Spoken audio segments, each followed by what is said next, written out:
বঙ্কিমচন্দ্রের কপালকুণ্ডলা উপন্যাসটি 1966 সালে প্রকাশিত হয়।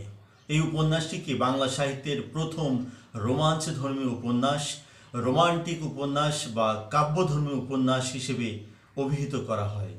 তবে এই উপন্যাসের আগে 1865 সালে দুর্গেশ নন্দিনী প্রকাশিত হয়, যে উপন্যাসটিকে বাংলা সাহিত্যের প্রথম সার্থক উপন্যাস হিসেবে অভিহিত করা হচ্ছে। এই উপন্যাসটিকে কেন সার্থক উপন্যাস হিসেবে অভিহিত করা হচ্ছে তা এখনো পর্যন্ত আমার বোধগম্য নয়। তবে আমরা অনুমান করতে পারি সম্ভবত সাধু ভাষায় রচিত হওয়ার কারণে এবং ইউরোপীয় উপন্যাসের আদলে এই উপন্যাসটি গঠন হওয়ার কারণে তৎকালীন বিজ্ঞজনেরা বাংলা সাহিত্যের সার্থক উপন্যাস হিসেবে স্বীকৃতি দিয়েছিলেন। দর্শক, একথা বলে রাখা ভালো, দুর্গেশ নন্দিনী প্রকাশিত হওয়ার প্রায় 8 বছর আগে 1858 সালে প্যারীচাঁদ মিত্রের বা টেকচাঁদ ঠাকুরের আলালের ঘরের দুলাল উপন্যাসটি প্রকাশিত হয়। এই উপন্যাসের গঠন প্রকৃতি এবং এই উপন্যাসের ভাষা অত্যন্ত আমাদের বলে মনে হয়েছিল, অর্থাৎ কলকাতার সাধারণ মানুষের মুখের ভাষায় রচিত বলে এই উপন্যাসটিকে বাংলা সাহিত্যের প্রথম সার্থক উপন্যাস হিসেবে স্বীকৃতি দেওয়া হয়নি।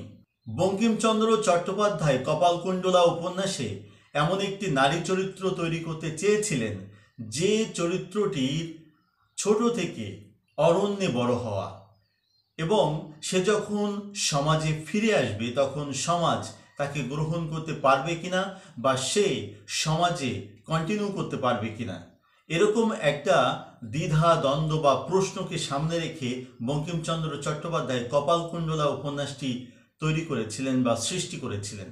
কপালকুণ্ডলাকে আমরা দেখতে পাই কপালকুণ্ডলা ছোট থেকে 16 বছর বয়স পর্যন্ত অরণ্যে বড় হওয়া, অরণ্যের রূপ প্রকৃতি, অরণ্যের বিধিবিধান তার জীবনে ঘনিষ্ঠভাবে প্রথিত হয়েছে।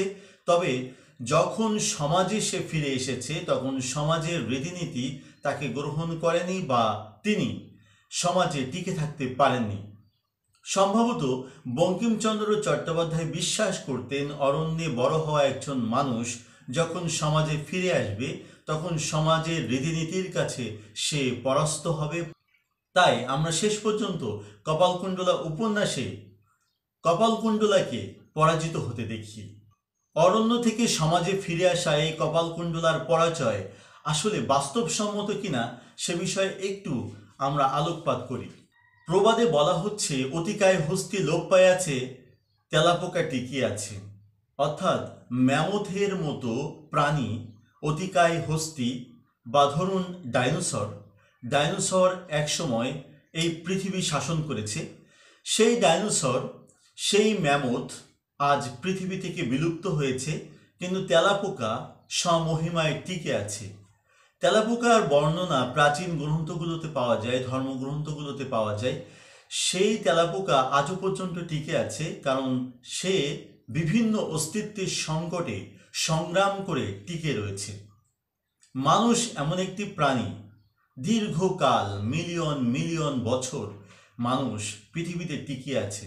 বিভিন্ন রকমের প্রতিকূল পরিবেশ উপেক্ষা করে বা প্রতিকূল পরিবেশে সংগ্রাম করে, প্রতিকূল পরিবেশে নিজেকে টিকিয়ে রেখে, অস্তিত্বকে টিকিয়ে রেখে মানুষ টিকে আছে। সেই মানুষ অরণ্যে বড় হওয়ার পর সমাজে যদি ফিরে আসে তাহলে সে কেন টিকে থাকতে পারবে না, এরকম একটা প্রশ্ন আমার মধ্যে সবসময় কাজ করে।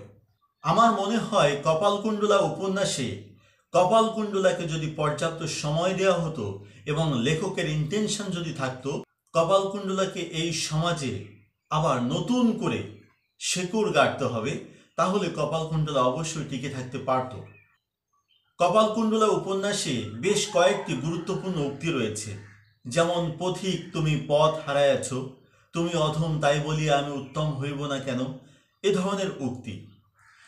অনেকগুলো গুরুত্বপূর্ণ উক্তি থাকলে যেমন উপন্যাসটি গুরুত্বপূর্ণ হয়ে ওঠে না বা সার্থক হয়ে ওঠে না, আবার গুরুত্বপূর্ণ উক্তিকে আমরা একেবারে অবহেলা করতে পারি না বা আমরা এগুলোকে দুর্বল হিসেবে সাব্যস্ত করতে পারি না। পাঠক এই উপন্যাসের কয়েকটি উক্তি গ্রহণ করেছে, ফলে এই উপন্যাসটির মর্যাদা আরও বেশি বেড়ে গিয়েছে। বঙ্কিমচন্দ্র চট্টোপাধ্যায়ের এই উপন্যাসে আমরা যে চরিত্রগুলোকে পাই সেই চরিত্রগুলো অনেকটা নতুন। বাংলা সাহিত্যে তো অবশ্যই এখনও আমাদের কাছে অনেকটা নতুন চরিত্র। এখানে যে কপালকুণ্ডলাকে পাই তাকে যেভাবে নির্মাণ করা হয়েছে উপন্যাসে, সেই কপালকুণ্ডলাকে আমরা আগে কখনো অনুভব করিনি, আগে কখনো দেখার চেষ্টা করিনি বা দেখিনি। এখানে যে নবকুমারকে পাই সেই নবকুমারও সমাজে বড় হওয়ার পরেও অনেকটা আমাদের কাছে নতুন হিসেবে সাব্যস্ত হয়। এই উপন্যাসে মতিবিবি, লুৎফুন্নেসা বা পদ্মাবতী, যাকেই আমরা এইসব নামে চিনছি, সেও আমাদের কাছে নতুন একটি চরিত্র হিসেবে ধরা দেয়। তবে এই উপন্যাসে কপালকুণ্ডলা এবং নবকুমার ব্যতীত অন্য চরিত্রগুলো স্বয়ং সম্পূর্ণ নয়। বঙ্কিমচন্দ্র চট্টোপাধ্যায়ের উপন্যাসগুলোতে আমরা লক্ষ্য করি যে হিন্দু মুসলিম একটা অনুষঙ্গ বা প্রসঙ্গ তিনি আনতে চান বা আনেন। তার উপন্যাসগুলোতে এই প্রসঙ্গ খুব প্রবলভাবে এসেছে। এখানেও আমার কাছে মনে হয় অনেকটা অযাচিতভাবে, অপ্রাসঙ্গিকভাবে কপালকুণ্ডলা উপন্যাসে বঙ্কিমচন্দ্র হিন্দু মুসলিম প্রসঙ্গ টেনেছেন। এখানে নবকুমারের প্রথম স্ত্রী পদ্মাবতী, তিনি মুসলমান হয়েছেন, সপরিবারে সে প্রসঙ্গ নিয়ে এসেছেন। অকারণে ঐতিহাসিক প্রসঙ্গ, মুঘল সম্রাটের প্রসঙ্গ এখানে টেনেছেন তিনি। নবকুমারের প্রথম স্ত্রী পদ্মাবতী সপরিবারে মুসলমান হওয়ার পর যখন মোগল সম্রাটের দরবারে গিয়েছেন, মোগল সম্রাটের দরবারে যে শান সওগাত, যে জৌলুস, সেটি পেয়েছেন, গ্রহণ করেছেন। তারপর আবার ফিরে আসা তারপর নবকুমারকে আবার স্বামী হিসেবে গ্রহণ করার যে আকুতি, যে ইচ্ছা, সেটি অনেকটা অপ্রাসঙ্গিক বলে মনে হয়, আরোপিত বলে মনে হয়। বঙ্কিমচন্দ্রের কপালকুণ্ডলা উপন্যাসকে কাব্যিক উপন্যাস বা কাব্যধর্মী উপন্যাস হিসেবে অভিহিত করা হচ্ছে। এই উপন্যাসে প্রচুর পরিমাণে তৎসম শব্দের ব্যবহার রয়েছে এবং সাধু ভাষায় এটি লিখিত। তৎসম শব্দে কাব্যিকভাবে অন্তত কপালকুণ্ডলা এবং লুৎফুন্নেসা বা পদ্মাবতী এই দুইজনের রূপ বর্ণনা করা হয়েছে। সেই রূপ বর্ণনা আমাদের কাছে কাব্যিক মনে হলেও এটিকে অতিরঞ্জন বলে মনে হয়। নায়ক বা নায়িকার রূপ বর্ণনা মধ্যযুগের একটি প্রধান রীতি হিসেবে সাব্যস্ত হয়েছিল। মধ্যযুগে আরাকান রাজসভার কবি আলাওল হিন্দি কবি মালিক মোহাম্মদ জাইসির পদুমাবত কাব্য থেকে যে পদ্মাবতী অনুবাদ করেছিলেন, সেই অনুবাদের মধ্যেও আমরা দেখি পদ্মাবতীর রূপ বর্ণনা। সেখানে পদ্মাবতীর মাথার চুল থেকে পায়ের নখ পর্যন্ত সকল বর্ণনায় আমরা পাচ্ছি। যেমন এক জায়গায় বলা হচ্ছে, তাম্বুল রাতুল হইল অধর পরশে, পদ্মাবতীর ঠোঁটের পরশে পান লাল হয়েছে। এ ধরনের অতিরঞ্জিত রূপ বর্ণনা আমরা সেখানে পাচ্ছি। এছাড়া শ্রীকৃষ্ণ কীর্তন কাব্যে আমরা শ্রীকৃষ্ণের রূপ বর্ণনাও পাচ্ছি। ঢলো ঢলো কাঁচা অঙ্গের লাবণী অবনী বহিয়া যায়, ঈষৎ হাসির তরঙ্গ হিন্দোলে মদন মূর্ছা পায়। এভাবে কৃষ্ণের রূপ বর্ণনা আমরা পাচ্ছি। ঠিক অনুরূপভাবে কপালকুণ্ডলা উপন্যাসে পদ্মাবতীর রূপ বর্ণনার ক্ষেত্রে বা লুৎফুন্নেসার রূপ বর্ণনার ক্ষেত্রে যে অতিরঞ্জন আমরা দেখতে পাই, তা মধ্যযুগীয় প্রভাব ছাড়া আর কিছুই নয়। এই রূপ বর্ণনার ক্ষেত্রে আমরা বারবার যেটা লক্ষ্য করি তার নাম রিপিটেশন। একই কথা ঘুরিয়ে ফিরিয়ে বারবার বলা হচ্ছে, যা উপন্যাসের গতিকে আরো শ্লথ করে দেয়, আরো ধীরও করে দেয়। এই উপন্যাসে একটি গুরুত্বপূর্ণ চরিত্র কাপালিক। ভারতে কাপালিক সম্প্রদায় ছিল যারা নরবলি দিত এবং সেই লাশের উপরে, শবের উপরে বসে তারা উপাসনা করত বা সাধনা করত। সেই কাপালিক সম্প্রদায় এখন প্রায় বিলুপ্তির পথে, তাদেরকে এখন দেখা যায় না। তারা অন্যান্য পেশা গ্রহণ করেছে। যেমন বাংলাদেশে হবিগঞ্জ অঞ্চলে এই কাপালিক সম্প্রদায় ছিল, এখনও রয়েছে, তবে তারা পেশা পরিবর্তন করে সমাজের অন্যান্য সাধারণ পেশা গ্রহণ করেছে, নরবলি তারা পরিহার করেছে। এই কাপালিকদের জীবন আচরণ সম্পর্কে আমাদেরকে ধারণা দেওয়ার জন্যে এবং উপন্যাসে নতুন করে একটি গতি নিয়ে আসার জন্যে বঙ্কিমচন্দ্র চট্টোপাধ্যায় কপালকুণ্ডলা উপন্যাসে কাপালিক চরিত্র নিয়ে এসেছেন। কাপালিক যেখানে পূজা করেন, যেখানে বলি দেন, সেখানে চারিদিকে খুলি, মাথার খুলি ছড়িয়ে ছিটিয়ে আছে, হাড়গুলো ছড়িয়ে ছিটিয়ে আছে। এই হাড়, এই মাথার খুলি, এগুলো নবকুমার দেখার পরেও সে ভীত সন্ত্রস্ত হচ্ছে না। নবকুমার ব্রাহ্মণ সন্তান হওয়ার কারণে কাপালিক সম্পর্কে তার সাধারণ ধারণা থাকার কথা, কিন্তু নবকুমারকে আমরা দেখি যে ইচ্ছাকৃতভাবে কাপালিকের কাছে যেন তিনি ধরা দিচ্ছেন, যার কারণে নবকুমার চরিত্রটি অরণ্যে বেশ দুর্বল হিসেবে আমাদের কাছে সাব্যস্ত হয়। নবকুমার চরিত্রটি যখন শুরু হয়েছিল, মানে উপন্যাসের শুরুতে, যখন উপন্যাস শুরু হচ্ছে, প্রায় 250 বছর পূর্বের ঘটনা।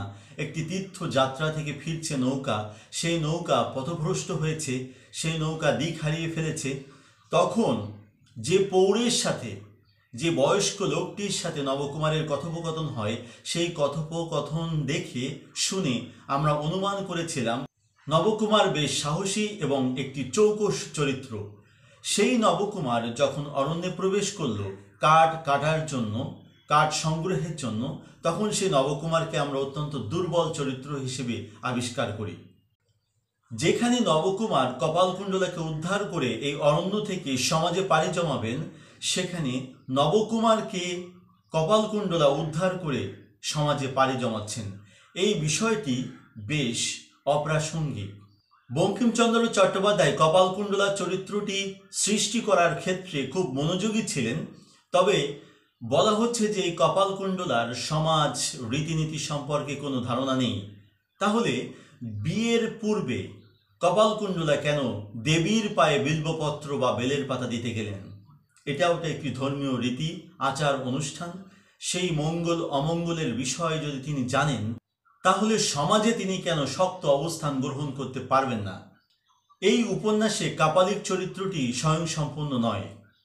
এই উপন্যাসে অধিকারী চরিত্রটিও স্বয়ংসম্পূর্ণ নয়। কপালকুণ্ডলা উপন্যাসে সবচেয়ে অপ্রাসঙ্গিকভাবে যে চরিত্রটি এসেছে তার নাম মতি বিবি, লুৎফুন্নেসা বা পদ্মাবতী। এই লুৎফুন্নেসা বা পদ্মাবতী বা মতি বিবি, তিনি নবকুমারের প্রথম স্ত্রী। এই প্রথম স্ত্রীর পরিবার সপরিবারে মুসলমান হন এবং পরবর্তীতে মুঘল সম্রাটের দরবারে তারা আশ্রয় গ্রহণ করেন। পদ্মাবতীর পিতা মুঘল সম্রাটের উচ্চপদস্থ কর্মকর্তাও নিযুক্ত হন। আমরা জানি মুঘল হেরেমে নারীদের এক ধরনের অদৃশ্য প্রতিযোগিতা ছিল, কিভাবে কে কত বেশি রূপ দিয়ে, সৌন্দর্য দিয়ে, মেধা দিয়ে, যোগ্যতা দিয়ে সম্রাটের মনোযোগ আকর্ষণ করতে পারে। সেই আভিজাত্য, সেই বিলাসিতা, জৌলুস ছেড়ে মতি বিবি বা লুৎফুন্নেসার ফিরে আসা এবং প্রতিমধ্যে ডাকাতের শিকার হওয়া, নবকুমারের সাথে তার দেখা, তার পরিচয়, কপালকুণ্ডলাকে অলঙ্কার প্রদান এবং শেষ পর্যন্ত কপালকুণ্ডলার সাথে ব্রাহ্মণ বেশে দেখা করা, তাদের দাম্পত্য জীবনে কলহ সৃষ্টি করা, এগুলো আমাদের কাছে, পাঠকের কাছে মনে হয় অনেকটা অপ্রাসঙ্গিক, আরোপিতভাবে এসেছে। যেহেতু বঙ্কিমচন্দ্রের দুর্বলতা ছিল ইতিহাসের প্রতি, সেজন্য তিনি ঐতিহাসিক প্রসঙ্গ বারবার বিভিন্ন সময় টেনেছেন। সেই হিসেবে তিনি এখানে ইতিহাস একটুখানি টেনে আনার চেষ্টা করেছেন। এছাড়া তার উপন্যাসে আমরা হিন্দু মুসলিম প্রসঙ্গও দেখতে পাই, সেই হিসেবে হিন্দু মুসলিম প্রসঙ্গ তিনি টানতে চেয়েছেন। কপালকুণ্ডলা উপন্যাসে আরেকটি চরিত্র হচ্ছে শ্যামা সুন্দরী। শ্যামা সুন্দরীর চরিত্রটি বঙ্কিমচন্দ্র যেভাবে সৃষ্টি করতে চেয়েছিলেন সম্ভবত সেভাবে তৈরি হয়নি। কপালকুণ্ডলা উপন্যাসটিতে শ্যামা সুন্দরী একটি অপূর্ণ চরিত্র। এই উপন্যাসে শ্যামা সুন্দরীর চরিত্রে আমরা কপালকুণ্ডলার বিপরীত একটি নারী চরিত্র দেখার চেষ্টা করি। সেই চরিত্রটির দুঃখ দুর্দশায় কপালকুণ্ডলা বেশ ব্যথিত হয়েছেন, কিন্তু কপালকুণ্ডলার দুঃখ ব্যথায় শ্যামাসুন্দরীকে আমরা তেমন ব্যথাগ্রস্ত হতে দেখি না। বঙ্কিমচন্দ্র চট্টোপাধ্যায় কপালকুণ্ডলা উপন্যাসটি অধ্যায়ে অধ্যায়ে বিভক্ত করেছেন, আবার অধ্যায়গুলোকে ছোট ছোট অংশে পরিচ্ছেদে বিভক্ত করেছেন। এই বিভক্ত করার মধ্য দিয়ে উপন্যাসটিকে আরও সংহত রূপ দেওয়ার চেষ্টা করেছেন। তবে তার প্রত্যেকটি অনুচ্ছেদের ভিন্ন ভিন্ন নামকরণ রয়েছে। প্রত্যেকটি অনুচ্ছেদের শুরুতে একটি করে উদ্ধৃতি তিনি ব্যবহার করেছেন। বঙ্কিমচন্দ্র চট্টোপাধ্যায় তার এই উদ্ধৃতিগুলো গ্রহণ করেছেন ইউরোপীয় সাহিত্যিকদের কাছ থেকে কখনো কখনো, যেমন কমেডি অফ এরর্সের শেক্সপিয়রের উদ্ধৃতি দিয়েছেন, ম্যাকবেথ থেকে উদ্ধৃতি দিয়েছেন, ওথেলো থেকে উদ্ধৃতি দিয়েছেন, রোমিও অ্যান্ড জুলিয়েট থেকে উদ্ধৃতি দিয়েছেন, কিং লেয়ার থেকে উদ্ধৃতি দিয়েছেন, ওয়ারসওয়ার্থ, বায়রন, জন কিটস থেকে উদ্ধৃতি দিয়েছেন। এছাড়া সংস্কৃত কাব্য বা নাটকের প্রতি তার দুর্বলতা আমরা অনুভব করি। সংস্কৃত কাব্য বা নাটক থেকে তিনি উদ্ধৃতি দিয়েছেন, মেঘদূত থেকে উদ্ধৃতি দিয়েছেন, রত্নাবলী থেকে উদ্ধৃতি দিয়েছেন। মাইকেল মধুসূদন দত্তের প্রতিও তার বিশেষ দুর্বলতা আমরা লক্ষ্য করি। মাইকেল মধুসূদন দত্তের মেঘনাদ বধ কাব্য থেকে, বীরাঙ্গনা কাব্য, ব্রজাঙ্গনা কাব্য থেকে আমরা উদ্ধৃতি পাচ্ছি। অনেকটা ইউরোপীয় আদলে রচিত হওয়ার কারণে সম্ভবত দুর্গেশ নন্দিনী কিংবা কপালকুণ্ডলা উপন্যাসের মর্যাদা আমাদের কাছে আরও বেড়ে গিয়েছিল। ব্রিটিশ প্রীতি আমাদের মধ্যে ভীষণভাবে ভর করেছিল বা এখনও ভর করে আছে। আমরা এখনো পর্যন্ত ব্রিটিশদের, ইউরোপকে আদর্শ হিসেবে গ্রহণ করি। আমাদের পোশাকের ক্ষেত্রে, কথা বলার ক্ষেত্রে, আমাদের পথ চলার ক্ষেত্রে, আমাদের আদর্শের ক্ষেত্রে আমরা ইউরোপকে আদর্শ হিসেবে গ্রহণ করেছি।